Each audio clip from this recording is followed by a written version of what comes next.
Hello बच्चों, mission ज्ञान से मैं ज्योति जवाहर राजस्थान सरकार और वेदांता के CSR इनिशिएटिव ई कक्षा में का स्वागत करती हूँ। देखिए बच्चों, आज जो हमारा जो 7 चैप्टर पढ़ रहे हैं, आज हमारे उस चैप्टर का लास्ट वीडियो है, यानी कि हमारा ये चैप्टर आज एंड होने वाला है। लास्ट वीडियो में हमने इस चैप्टर के कुछ न्यूमेरिकल सॉल्व किए होंगे। मुझे उम्मीद है आप लोग मेरे साथ साथ न्यूमेरिकल सॉल्व जरूर कर रहे होंगे और आपसे हो भी रहे होंगे। आप लोग जो भी इस चैप्टर की वीडियोज़ है, फर्स्ट टाइम सारी वीडियो को सीरियल वाइज देखिए, साथ साथ न्यूमेरिकल सॉल्व करते रहिए, तब आपसे इजीली सब कुछ हो जाएगा। आपको थ्योरेटिकल पार्ट भी अच्छे से समझ में आ जाएगा और न्यूमेरिकल पोर्शन भी। ओके बच्चों, तो आज हम यहाँ पे कुछ और न्यूमेरिकल सॉल्व करने वाले हैं। तो आज का हमारा फर्स्ट न्यूमेरिकल क्या है कि यदि कोई प्रोटॉन ऊर्ध्वाधर तल में ऊपर की ओर गति कर रहा है तथा उस पर चुंबकीय जो बल है वो क्षैतिज तल में उत्तर की ओर लग रहा है, तो चुंबकीय क्षेत्र की दिशा क्या होगी। अब देखो, ये क्वेश्चन एक तरह से होने में बहुत इजी भी है और अगर दूसरी तरफ से कहें तो बहुत टिपिकल भी है। इजी किन बच्चों के लिए? जिन बच्चों ने दिशा निकालने वाले जो नियम है सारे, उनकी अगर अच्छे से प्रैक्टिस कर रखी है और उनसे अब क्वेश्चन हो रहे हैं डायरेक्शन वाले, तो उनके लिए तो इसका आंसर देना 1 सेकंड का काम है। लेकिन जिन बच्चों ने जो दिशा निकालने वाले जो नियम है उनके घर पर बिल्कुल प्रैक्टिस नहीं करी है, बिल्कुल भी क्वेश्चन सॉल्व नहीं किए हैं उससे रिलेटेड, उनसे ये क्वेश्चन नहीं हो पाएगा। ओके, तो अब देखो वो क्या बोल रहे हैं। हम डायग्राम बना लेते हैं, वो जैसे जैसे बोल रहे हैं हम अपना डायग्राम बना लेते हैं। हम दिशाएं मान लेते हैं, ये नॉर्थ है, ये साउथ है, ये ईस्ट है, ये वेस्ट है। ओके, मैंने मान लिया, ठीक है। चलिए, अब वो क्या बोल रहा है कि कोई प्रोटॉन है जो ऊर्ध्वाधर तल में ऊपर की ओर रखा है। तो यहाँ पर मेरा प्रोटॉन रखा हुआ है, ठीक है, और ऊर्ध्वाधर तल में ऊपर की ओर गति कर रहा है, यानी कि V की डायरेक्शन है ये। हुई नहीं भाई, ऊपर की ओर हमने इसको माना है तो ये हो गई। चुंबकीय जो बल है वो क्षैतिज तल में उत्तर की ओर लग रहा है। उत्तर मेरा कहाँ है? ये रहा, और ये क्षैतिज तल में उत्तर की ओर मेरा F लग रहा है। ओके, क्या पूछ रहा है? चुंबकीय क्षेत्र की दिशा बताओ, यानी कि आपको B बताना है कि B किस दिशा में होगा। अब देखो, फ्लेमिंग जो रूल था वो था कि ये मेरा F था, ये मेरा B था, ये मेरा I था, ठीक है। इसी चीज़ को हम फ्लेमिंग वाले जो रूल है इसको हम लोग F Q V के लिए भी कर सकते हैं कि ये मेरा F हो जाएगा, ये मेरा B हो जाएगा, ये मेरा क्या हो जाएगा? V हो जाएगा। मैंने बताई भी आपको ये चीज़, इसके लिए भी कर सकते हैं। यहाँ मुझे I की जगह V दिया हुआ है तो हम लोग इसके लिए भी कर सकते हैं ये रूल यूज़। अब देखो, अब आपको क्या करना है, आपका जो थंब होता है वो हमेशा F देता है, आपकी जो फर्स्ट फिंगर होती है वो B देती है, और आपकी जो मिडिल फिंगर होती है वो I या फिर V की डायरेक्शन देगी। भाई अगर ILB वाला फॉर्मूला यूज़ करें तो I देगी, QVB वाला फॉर्मूला यूज़ कर रहे हैं तो क्या देगा? V। अब आपको इस तरह से अपनी फिंगर्स को रखना है। तो देखो, अब आप इस कॉपी को टर्न करके करोगे तो ईजिली आपसे हो जाएगा, क्योंकि यहाँ पर मुझे वही चीज़ प्रॉब्लम क्या आती है, हैंड को टर्न करने में। अब आपका जो F है वो इधर है, ठीक है, आपका जो V है वो इधर है। तो बताओ, आपकी ये जो फिंगर है, तीनों म्यूचुअली परपेंडिकुलर होने चाहिए ना। तो आपकी बताओ, ये जो फिंगर है वो कहाँ जा रही है? वेस्ट की ओर जा रही, नहीं जा रही है पश्चिम की ओर। आप देखो, कॉपी को टर्न करके कर लेना, बहुत इजीली हो जाएगा। वैसे आप यहाँ से भी निकाल सकते हो, बस थोड़ा सा आपको ऐसे करना पड़ेगा। तो आपकी जो ये वाली फिंगर है, फर्स्ट फिंगर जो B की डायरेक्शन देती है, वो हमारी वेस्ट की ओर जा रही है। जा रही है, नहीं जा रही है? तो बताओ, वेस्ट यानी कि पश्चिम की ओर। तो बताओ क्या आंसर हो गया? B मेरा कहाँ होगा? पश्चिम की ओर। तो फ्लेमिंग के वामहस्त नियम से क्षैतिज तल में पश्चिम की ओर होगा ना, और तीनों म्यूचुअली परपेंडिकुलर होनी चाहिए, है भी या नहीं? है ना। चलिए, तो क्वेश्चन इजी था ना, लेकिन जिनको डायरेक्शन नहीं निकालना आ रहा है उनके लिए ये टिपिकल भी हो सकता है। इसलिए मैं आपको बार बार कह रही हूँ, प्लीज़ डायरेक्शन की प्रैक्टिस ज़रूर करिए अगर आप न्यूमेरिकल पोर्शन करना चाहते हैं तो। और न्यूमेरिकल क्यों, थ्योरी में भी तो हर जगह हमें डायरेक्शन की नीड पड़ी है ना। तो आप लोग प्रैक्टिस कर लोगे तो आगे कॉम्पिटिटिव एग्जाम के लिए भी आपका ये टॉपिक अच्छे से क्लियर हो जाएगा। वहाँ आपको ज़्यादा मेहनत करनी ही नहीं पड़ेगी इस चैप्टर में। और यहाँ से कॉम्पिटिटिव एग्जाम में बहुत सारे क्वेश्चन पूछे जाते हैं। क्यों? क्योंकि एक बिल्कुल कंसेप्ट बेसिस है, इसलिए। चलिए, अब आते हैं हमारे सेकेंड क्वेश्चन पे। सेकेंड क्वेश्चन क्या है? किसी आंतरिक त्रिज्या R की तांबे की नली में विद्युत धारा प्रवाहित हो रही है, नली के भीतर चुंबकीय क्षेत्र का मान लिखिए। वो क्या बोल रहा है कि कोई एक तांबे की नली है, ठीक है, एक तांबे की नली है जिसमें R त्रिज्या, जिसकी आंतरिक त्रिज्या है R, ठीक है। एक मतलब एक तरह से ऐसे देखा जाए तो ये खोखला बेलन की टाइप हो गया, ठीक है। हालांकि इसका जो डेरिवेशन है वो आपकी बुक में नहीं है, लेकिन एक छोटी सी लाइन आपकी बुक में जरूर दी हुई है। मैंने आपको शायद वो लाइन नहीं बताई है तो मैं अब बता देती हूँ। जहाँ हमने वो किया है ना, बेलन के कारण धारावाही बेलन के कारण चुंबकीय क्षेत्र कैलकुलेट किया है, आप अपनी बुक जरूर पढ़िए। ठीक है, वहाँ एक छोटी सी लाइन दे रखी है, जब वो डेरिवेशन खत्म होता है ना, वहाँ उसने एक छोटी सी लाइन दे रखी है कि अगर खोखला बेलनाकार कोश हो, ठीक है, एक तरह से खोखला बेलनाकार कोश हो गया, तो उसके आंतरिक बिंदुओं पर हमारा जो चुंबकीय क्षेत्र होता है वो 0 होता है। अब देखो, इसीलिए मैं आपको हमेशा कहती हूँ कि आप अपनी बुक भी जरूर पढ़िए। अभी छोटी सी चीज़ है, लेकिन उससे क्वेश्चन आ गया ना, और मैंने आपको नहीं बताया, ठीक है, क्योंकि इसका जो डेरिवेशन है वो सिलेबस में नहीं है हमारे।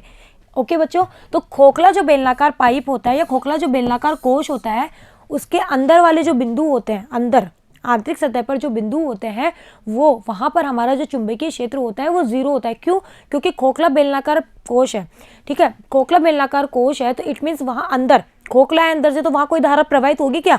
भाई खोखली जो चीज़ होती है उसमें कोई धारा होगी नहीं ना, ठीक है, तो यहाँ कोई धारा ही प्रवाहित नहीं होती है, जिसकी वजह से हमारा बी क्या आएगा? 0 आएगा। ओके बच्चों, तो आप लोग नोट करके उस पॉइंट के नीचे ये लाइन जरूर लिख लेना कि खोखले बेलनाकार कोश के अंदर के बिंदुओं पर हमारा चुंबकीय क्षेत्र 0 होता है। प्लीज़ ज़रूर से वहाँ पर लिख लीजिएगा। ऐसा देखो क्वेश्चन बन गया ना, तो ये एक तरह से खोखला बेलनाकार पाइप है, तो वो बोल रहा है कि नली में धारा प्रवाहित हो रही है, तो धारा तो इसकी सतह पर ही प्रवाहित होगी, अंदर तो हो नहीं रही। बताओ तो इसके अंदर वाले बिंदुओं पर भी कितना होगा? मेरा 0 होगा, तो इसका आंसर क्या आएगा? 0। ओके बच्चों, चलिए नेक्स्ट क्वेश्चन है कि 2 लंबे समांतर तार परस्पर 4 सेंटीमीटर की दूरी पर रखे हुए हैं, इनमें क्रमशः 1 और 31 मान की धाराएं एक ही दिशा में बह रही है। यानी कि आप 1 एम्पियर और 31 एम्पियर दे रखा है, ठीक है, इतनी धाराएं इनमें एक ही दिशा में बह रही है। दोनों के कारण उत्पन्न चुंबकीय क्षेत्र कहाँ पर 0 होगा? देखो ये क्वेश्चन हम लोग कर चुके हैं, ठीक है, ऐसा एक डेरिवेशन हम लोग कर चुके हैं कि 2 तार लिए थे, याद आ रहा है कुछ? परस्पर समान, तो एक चीज़ हमने ऐसे करी थी, और धारा विपरीत दिशा में हो तो, और हमने निकाला था ना। तो अब आपको इसके लिए भी आपको क्या आना चाहिए? इसके लिए भी आपको बी की डायरेक्शन के सारे रूल्स अच्छे से आने चाहिए, ठीक है, तभी आप इस क्वेश्चन को सॉल्व कर पाएंगे। तो वो ये बोल रहा है कि हमारा जो डायग्राम है वो ये है, दोनों में धारा एक ही दिशा में, तो वो बोल रहा है कि बताओ इसके कारण जो चुंबकीय क्षेत्र है वो कहाँ 0 होगा, और इन दोनों के बीच की दूरी भी आपको गिवन है, ठीक है, एक में हो रही है 1 एम्पियर की धारा, एक में हो रही है 31, ठीक है। अब वो बोल रहा है कि बताओ इन दोनों के कहाँ पर हमारा चुंबकीय क्षेत्र 0 होगा। तो अगर धारा एक ही दिशा में बह रही है, तो आप पहले क्या करिए? बी की दिशा निकालिए दोनों तार के कारण। चलिए, इसके लिए कौन सा? हमेशा बी की दिशा निकालनी है, तो राइट हैंड, लेफ्ट मत यूज करिएगा। ऐसे भाई थंब जो है ना चाहिए हमारा आई की डायरेक्शन में, और हम देख रहे हैं कि मान लो इन दोनों के बीच में कहीं कोई पॉइंट है, तो बताओ इसके कारण, तो मेरा बी जो मान लो B1 है वो क्या आया? अंदर की ओर आया, नहीं आया, ठीक है। और इसके कारण आप कैसे रखोगे? ऐसे, तो बताओ इसके कारण कहाँ आ रहा है? बाहर की ओर, तो B2 मेरा कहाँ आ रहा है? बाहर की ओर आ रहा है। यानी कि इन दोनों के बीच में कोई पॉइंट हम P मान लेते हैं, बीच का मतलब मिडिल पॉइंट नहीं है, कोई भी पॉइंट है जिसकी हमने एक वायर से दूरी मान ली x, ठीक है।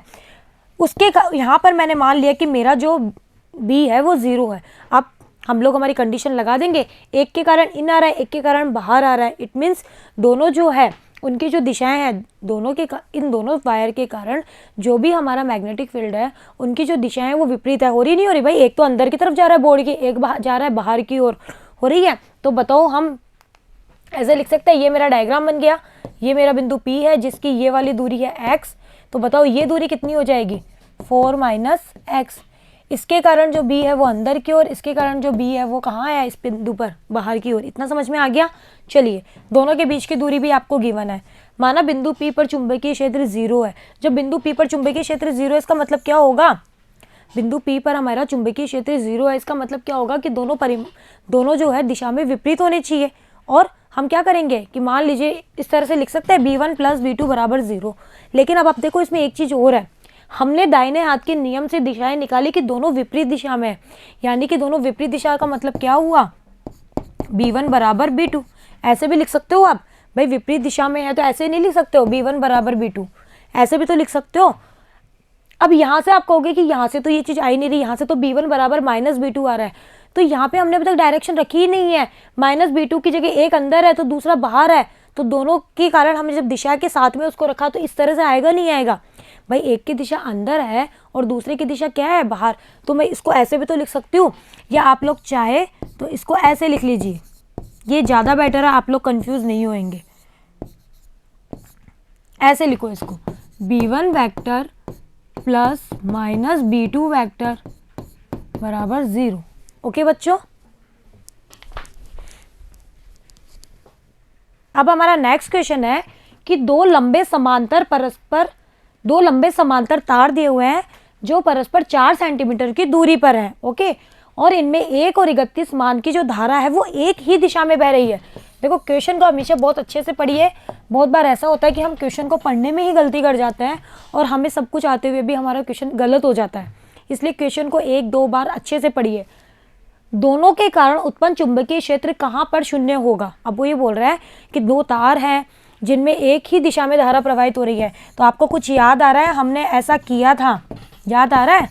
मैंने बताया था आपको दो समांतर धारावाही चालक तार एक ही दिशा में, सॉरी ये दोनों तो विपरीत हो गए, एक दिशा वाला डायग्राम बनेगा ऐसे कि एक ही दिशा में धारा प्रवाहित हो रही है तो भी मैंने बताया था, और विपरीत दिशा में धारा प्रवाहित हो रही है तो भी मैंने आपको बी की दिशा निकालनी सिखाई थी ना। अब देखो इस क्वेश्चन के लिए भी आपको क्या आना चाहिए, आपको डायरेक्शन निकालना आना चाहिए, अदरवाइज आप ये क्वेश्चन नहीं कर पाओगे। और इसमें आप कौन सी चीज़ यूज़ करोगे, हमारा दाएं हाथ का नियम यूज़ करोगे, और इन आउट देखने के तरीके भी मैंने आपको सिखा रखे हैं कि कैसे हम इन देखते हैं और कैसे हम आउट देखते हैं। तो मान लो कि मैंने मान लिया कि बिंदु इन दोनों तार के बीच में कहीं है, बीच का मतलब मिडिल नहीं है, इन दोनों के बीच में कोई बिंदु है P, जिस पर मेरा क्या होना चाहिए, चुंबकीय क्षेत्र 0 होना चाहिए। अगला बोल रहा है तो चुंबकीय क्षेत्र 0 होने का मतलब क्या हुआ, अगर आप अपने कॉमन सेंस से सोचो तो B 0 है किसी पॉइंट पर, इट मीन्स उस बिंदु पर जो भी इस तार के कारण जो भी बी निकल रहा है वो, और इस बिंदु पर इस तार के कारण जो भी बी निकल रहा है वो परिमाण में समान होनी चाहिए और दिशा में क्या होनी चाहिए, विपरीत।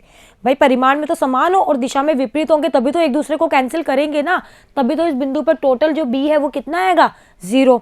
ठीक है, अब पहले हम ये देखते हैं कि दोनों जो वायर है, जैसे हम सेम डायरेक्शन की बात करें तो इस डायग्राम को अब आप ऐसे कर लीजिए। चलिए यहाँ कर लेते हैं। मैंने मान लिया कि इस तार से x दूरी पर कोई बिंदु है P जिस पर मेरा B 0 है। अब पहले मैं डायरेक्शन निकालती हूँ कि इस बिंदु पर मैंने माना है तो इस तार के कारण इस बिंदु पर B मेरा इन जा रहा है या आउट जा रहा है, अंदर की ओर है तल के लंबवत या बाहर की ओर है। तो कैसे निकालते हैं, जिस बिंदु की तरफ है ऐसे रखना है थंब को I की तरफ, बताओ अंदर की ओर, मेरा हैंड कहाँ जा रहा है, अंदर की ओर, तो मेरा B इस बिंदु पर इसके कारण जो भी मान लो B1 है वो कैसा है, अंदर की ओर। इसके कारण निकालेंगे तो ऐसे, कहाँ आ रहा है, बाहर की ओर, तो B2 मेरा कहाँ है, बाहर की ओर। अब मुझे देखो जो चीज़ मैंने कॉन्सेप्ट से सोची वो चीज़ मुझे यहाँ मिल भी रही है। क्या मिल रही है कि अगर मेरा इस बिंदु के ऊपर B 0 है तो इट मीन्स पहले तार के कारण जितना B निकल रहा है वो और दूसरे तार के कारण जितना B2 निकल रहा है वो परिमाण में समान और दिशा में विपरीत होनी चाहिए। तो देखो दिशा में तो विपरीत आ गए भाई, एक तल के लंबवत है अंदर है तो दूसरा बाहर है, आ गए। अब इनका परिमाण भी मैं समान कर सकती हूँ। भाई अगला बोल रहा है कि कहाँ 0 है, इट मीन्स इनका परिमाण भी क्या होना चाहिए, समान होना चाहिए। तो हम अब ये कंडीशन लगाएंगे कि हम इन दोनों के परिमाण को यहाँ पे बराबर कर देंगे, यानी कि मोड V1 बराबर मोड V2 करके हम लोग इस x की वैल्यू निकालेंगे कि आखिर ये x कितनी है, इस तार से कितनी दूरी पर ये बिंदु है जहाँ मेरे को B 0 प्राप्त हो रहा है। आया समझ में? चलिए, तो माना बिंदु P पर चुंबकीय क्षेत्र 0 है, इट मीन्स आप लोग ऐसे लिख सकते हो कि B1 बराबर -B2 लिख सकते हो ना, ऐसे लिख सकते हो, या फिर V1 + V2 बराबर 0। अब हमें ये चीज़ पता चल गई कि B1 जो है वो मेरा अंदर है और B2 जो मेरा है वो क्या है, बाहर है। ये भी चीज़ हमें पता पड़ गई। और मैंने बिंदु P मान लिया जो इस तार से कितनी दूरी पर है, x। तो बताओ ये दूरी कितनी होगी, 4 - x होगी, नहीं होगी? भाई अगला 4 सेंटीमीटर पूरी दे रहा है। इस तार में धारा है 1 और इस तार में है 31, ये 31 है और ये 1 है। ठीक है, अगला दे रहा है, धारा के मान भी दे रहा है आपको। चलिए, इतना आपको समझ में आया। अब आपको सिर्फ मैग्नीट्यूड बराबर करना है। भाई दिशा तो विपरीत हमने देख ली, आ रही है, सही है। अगर एक ही दिशा में होते तो जुड़ते तो 0 आ ही नहीं सकता था। विपरीत दिशा आ रही है, इट मीन्स हमने जो कर रहे हैं वो सही है। अब हमें क्या करना है, इनके मैग्नीट्यूड्स को बराबर करना है। तो यहाँ पर ये मोड लगाइए आप, ओके। मोड V1 बराबर मोड V2 होगा नहीं होगा? भाई इनका परिमाण भी समान होना चाहिए। तो μ0I/2πr, ये फॉर्मूला हम लोग निकाल चुके हैं ना। भी कितना होता है, μ0I/2πr होता है। तो पहले तार के लिए लिखा तो μ0I1/2π, मैंने मान लिया कि D1 दूरी है। ठीक है, दूसरे तार के लिए लिखा तो μ0I2/2π D2। μ0 से μ0 कट गया, I1 की वैल्यू आपको गिवन है 1, 2π से 2π भी कट जाएगा। D1 कितना है भाई, इस तार से हम x दूरी पर बिंदु मान रहे P, तो D1 की जगह रख दिया x। इसकी जगह कितना है 31, ये 31 है, I2 की वैल्यू 31 आपको गिवन है। D2 की वैल्यू कितनी है भाई, बाकी दूरी कितनी बची इस तार से, ये बची 4 माइनस एक्स, तो रख दिया 4 माइनस एक्स। बस अब क्रॉस गुणा करके आपको इस x की वैल्यू फाइंड आउट करनी है। तो बताइए मेरे 1 एम्पियर वाला तार से, क्योंकि मैंने 1 एम्पियर से x दूरी मानी है, तो 1 एम्पियर है एक धारा वाले तार से 1 सेंटीमीटर की दूरी पर दोनों के मध्य मेरा चुंबकीय क्षेत्र कितना होगा बच्चों, 0 होगा। आया समझ में। अब वो आपसे देखो क्वेश्चन को इस तरह से भी पूछ सकता था, बताइए, वो ये नहीं पूछता कि बताइए दोनों के मध्य कहाँ चुंबकीय क्षेत्र 0 होगा, वो ये कहता कि बताइए 31 एम्पियर वाला जो करंट है, करंट कैरिंग वाला जो वायर है, उससे कितनी दूरी के ऊपर चुंबकीय क्षेत्र 0 होगा। तो आपको बिल्कुल भी उसने आपको घुमा दिया, लेकिन आपको नहीं घूमना है, आप अपने ही कॉन्सेप्ट से निकालो। आपने निकाला इस वाले वायर से इतनी दूरी, तो क्या कर दो, आपको पूछ रहा है इस वाले वायर से, भाई 31 तो इसमें ही फ्लो हो रही है, आपने इसको माना है, तो 4 में से इस एक को माइनस कर दो, तो बोलोगे कि 31 सेंटीमीटर से 31 एम्पियर वाले तार से तो 3 सेंटीमीटर की दूरी पर क्या होगा मेरा विद्युत क्षेत्र, सॉरी चुंबकीय क्षेत्र 0 होगा। और इस वाले तार से पूछे तो 1 सेंटीमीटर की दूरी पर दोनों तारों के मध्य चुंबकीय क्षेत्र 0 होगा। तो क्वेश्चन वो आपको कैसे भी पूछ सकता है, आपको तो बस अपना कॉन्सेप्ट ध्यान रखना है, वो ऐसा नहीं कि एग्जामिनर ने घुमा दिया तो आप भी घूम गए, ऐसा आपको नहीं करना है। ओके, चलिए नेक्स्ट क्वेश्चन है कि 99 ओम प्रतिरोध वाले धारामापी के पूर्ण स्केल पर विक्षेप के लिए आवश्यक धारा दे रखी है 4 मिली एम्पियर। भाई ये स्मॉल एम है, इसको मिली बोलते हैं ना, पता है ना। इस धारामापी को 0 से 6 एम्पियर परास के एमीटर में किसमें कन्वर्ट करना है, एमीटर में। आप क्या करेंगे, अब हमने बताओ G2A करा था नहीं करा था, हमने तो G2A भी किया था और G2V भी किया था। यहाँ क्या काम में आएगा, G2A। कुछ याद आ रहा है? अगर आप लोगों ने ये वीडियो नहीं देखा है तो आप पहले इस क्वेश्चन को सॉल्व करने से पहले G2A और G2V वाले वीडियो ज़रूर देखिए। G2A के लिए हमने क्या किया था, गैल्वेनोमीटर के समांतर क्रम में एक शंट प्रतिरोध जोड़ा था, जिसको मैंने RS कहा था ना। चलिए, और G2V के लिए क्या किया था, गैल्वेनोमीटर के श्रेणी क्रम में एक उच्च प्रतिरोध जोड़ा था, नहीं जोड़ा था, जिसको मैंने RH कहा था ना। S का मतलब शंट और H का मतलब हाई, यानी कि उच्च प्रतिरोध। हमें तो इससे मतलब है क्योंकि हमारा क्वेश्चन इसके ऊपर बेस्ड है। अब वो ये बोल रहा है सॉरी कि इस धारामापी को, जो धारामापी आपको गिवन है ना, उसको आपको 6 एम्पियर तक की 6 एम्पियर वाले एमीटर में कन्वर्ट करना है। तो इसके लिए आप क्या करेंगे, वो ये पूछना चाह रहे हैं कि आखिर आप कितना RS जोड़ेंगे। भाई आपको RS से तो जोड़ना पड़ेगा, तो कितना शंट आप जोड़ो कि ये जो धारामापी है वो 6 एम्पियर तक की रेंज का हो जाए। ठीक है, चलिए अब दिया गया है, क्या क्या दे रखा है, धारामापी का प्रतिरोध, जिसको हमने RG कहा था। देखो सिंबल्स में बिल्कुल कंफ्यूज मत होइए, आप कॉन्सेप्ट को पकड़िए कि हमने किस चीज़ को क्या माना था। सिंबल आप लोग अपनी मर्जी से भी दे सकते हो, ऐसा कुछ नहीं होता है। ठीक है, मैंने RG कहा, आपकी बुक में शायद G लिखा हुआ है, तो RG कितना है 99 ओम। पूर्ण स्केल पर विक्षेप के लिए धारा कितनी है, भाई पूर्ण स्केल पर विक्षेप आए इसके लिए आपको धारा गिवन है 4 मिली एम्पियर। एमीटर के परास भी गिवन है कि 6 एम्पियर तक होनी चाहिए, 0 से 6।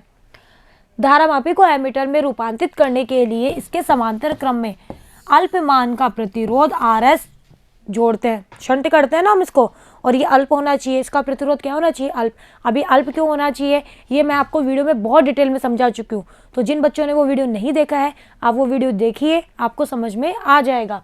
और इस RS की वैल्यू हम लोगों ने निकाली थी, कितनी थी, IG into G upon I minus IG थी या नहीं। आपको सारी वैल्यू गिवन है, IG गिवन है, ये जो पूर्ण स्केल पर विक्षेप धारा होती है ना, इसी को ही हम IG कहते हैं, वो है 4 milliampere. Question numerical solve करने का एक फंडा आप लोग कभी मत भूलिए, सारी जो यूनिट है जो आप फॉर्मूले में यूज़ कर रहे हो उनकी पद्धति एक ही होनी चाहिए। ये मिली एम्पियर है जबकि वो ओम है, ये एम्पियर है, तो दो चीज़ें तो MKS में है, वो MKS में नहीं है, तो उसको भी मिली एम्पियर से एम्पियर में कन्वर्ट करिए, तो 10 की पावर -3 से मल्टीप्लाई कर दीजिए। G की वैल्यू 99, I की वैल्यू 6 और IG की वैल्यू ये। बस अब आप इसको सॉल्व भी तो करना है। सॉल्व आप लोग खुद से कर सकते हैं, ऐसे कोई बहुत टिपिकल वाली कैलकुलेशन ये नहीं है। ठीक है, कैलकुलेशन वाला पार्ट मैं हमेशा आपके लिए इसीलिए छोड़ती हूँ ताकि आप लोग प्रैक्टिस करें। ओके बच्चों, तो जब आप इसको सॉल्व करेंगे तो इसकी वैल्यू निकल के आएगी 6.6 इंटू 10 की घात -2 ओम। और यूनिट तो आपको लगानी है, प्रतिरोध की यूनिट क्या होती है, ओम होती है ना, इसको ओम बोलते हैं। ठीक है, तो बताओ आप क्या करोगे, धारामापी के समांतर क्रम में इतने मान का प्रतिरोध आप जोड़कर इस धारामापी को 6 एम्पियर वाले एमीटर में हम लोग कन्वर्ट कर सकते हैं कि अब हमारा जो सर्किट बन गया ना वो हमें 6 एम्पियर तक की धारा माप के दे सकता है। ओके बच्चों, बाकी लैब में आप लोग ये प्रैक्टिकल करेंगे, ये आपके सिलेबस में है, तो आपको ये चीज़ और अच्छे से समझ में आएगी कि आखिर हमने ये कैसे किया। तो देखो क्वेश्चन ईजी था ना। चलिए ऐसा ही क्वेश्चन वोल्टमीटर के ऊपर भी बन सकता है कि आपको पूछे कि बताइए कितना उच्च प्रतिरोध जोड़कर आप गैल्वेनोमीटर को वोल्टमीटर में कन्वर्ट कर सकते हो, तो आपको उसके फॉर्मूले याद होने चाहिए। अब हम यहाँ पे क्या डिस्कस करेंगे, मैंने जब इस चैप्टर को स्टार्ट किया था तो मैंने आप लोगों को एक बात कही थी शुरू में कि हम लोगों ने इलेक्ट्रोस्टैटिक्स पढ़ ली, अब हम लोग इलेक्ट्रोमैग्नेटिज्म पढ़ रहे हैं। एंड में जाके जब हमारा चैप्टर कंप्लीट होगा तो हम लोग इसका कुछ इन दोनों में कंपैरिजन की बात करेंगे कि आखिर इन दोनों में क्या क्या सिमिलरिटीज़ है, मतलब किस तरह से एक दूसरे के पैरेलल से चल रही है चैप्टर। तो चलिए थोड़ा सा मैं आप लोगों का रिवाइज करवाती हूँ। याद करिए कूलाम का नियम, याद आ रहा है कूलाम का नियम? क्या था कूलाम का नियम कि अगर दो आवेश हो Q1 और Q2 स्थिर बिंदुवत आवेश, ठीक है, उनके बीच की दूरी हो r, तो कूलाम ने कहा था कि इनके ऊपर लगने वाला जो बल होता है F वो K Q1 Q2 upon r square r cap होता है। और आर कैप का मतलब क्या था कि इस बल की जो दिशा होगी वो इन दोनों आवेशों को मिलाने वाली जो रेखा है ना इसके अनुदिश होगी। ठीक है, ये सब चीज़ें हम लोग डिस्कस कर चुके हैं। ओके, अब वहाँ हमने जब हमने इलेक्ट्रोस्टैटिक्स यानी कि विद्युत क्षेत्र पढ़ा तो हमने बात करी कूलाम के नियम की। जब हम लोग चुंबकीय क्षेत्र के बारे में पढ़ रहे तो यहाँ आ गए बायो सावर्ट, और बायो सावर्ट ने क्या बताया कि जैसे ये कोई धारावाही चालक तार है, ये अल्पांश चुना तो इसके मध्य बिंदु P है जो r दूरी पर है, तो बताइए यहाँ पर हमने जो B निकाला था वो कितना आया था, μ0 upon 4 pi I del L sine theta upon r square. या वेक्टर फॉर्म में लिखे तो कैसे लिखेंगे, μ0 अपॉन, ये तो वेक्टर फॉर्म में नहीं है, कैसे लिखेंगे वेक्टर फॉर्म में, μ0 upon 4 pi I del L cross vector r upon r cube, ऐसे लिखेंगे।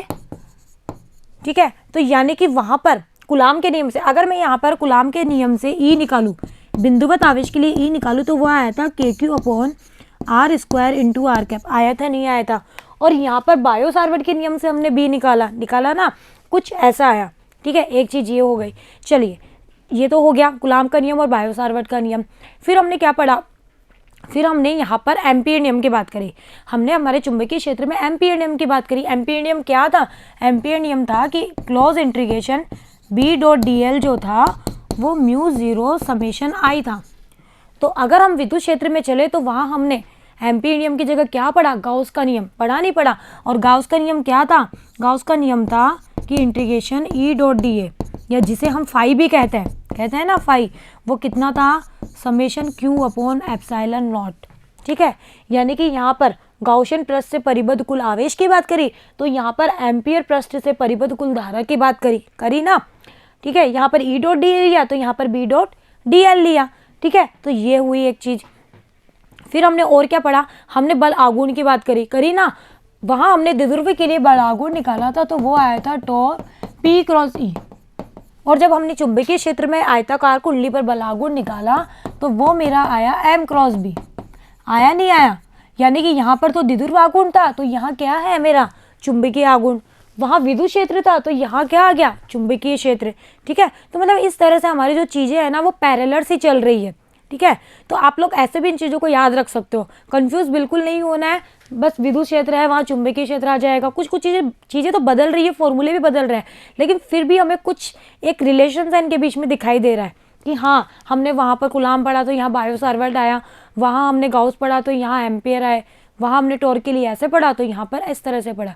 ओके बच्चों, तो इसी के साथ ही हमारा जो ये 7 चैप्टर है वो अब कंप्लीट होता है। अब हम पढ़ेंगे हमारा 8 चैप्टर जिसमें हम मैग्नेट के बारे में जानेंगे। अभी तक हमने मैग्नेटिक फील्ड तो पढ़ लिया, लेकिन हमने चुंबक के बारे में कुछ जाना क्या अभी तक नहीं ना, तो अब हम चुंबक के बारे में जानेंगे। ओके बच्चों, तो बने रहिएगा मेरे साथ, मिलते हैं नेक्स्ट वीडियो में। Thank you.